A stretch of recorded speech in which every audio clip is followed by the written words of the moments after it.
ওয়াশরুমে ফেলে আসা ভিজা কাপড় থেকেও আপনি জিন জাদুতে আক্রান্ত হতে পারেন। একজন পেশেন্টের সেম একটা ঘটনা ঘটছে এরকম যে ওই জিন মানে পরে একটিভাবে বলে দিছে এরকম যে আপনার ভিজা কাপড়ের মাধ্যমে বা নজরের মাধ্যমে আস্তে আস্তে মেয়েকে তার প্রতি আকৃষ্ট করে ফেলছে।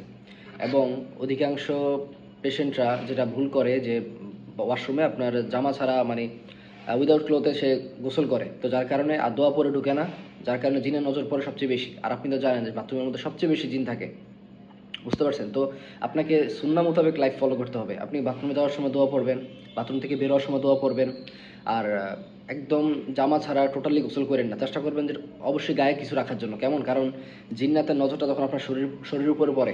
এবং মানুষ যেরকম বিপরীত লিঙ্গের প্রতি আকৃষ্ট হয়, জিনগুলো তো বিষয়গুলো সেম, তারাও আকৃষ্ট হয়। এবং এর মাধ্যমে কিন্তু এই যে আমরা যে বলি যে আশিক জিনের বিষয়গুলো, এটা সেম।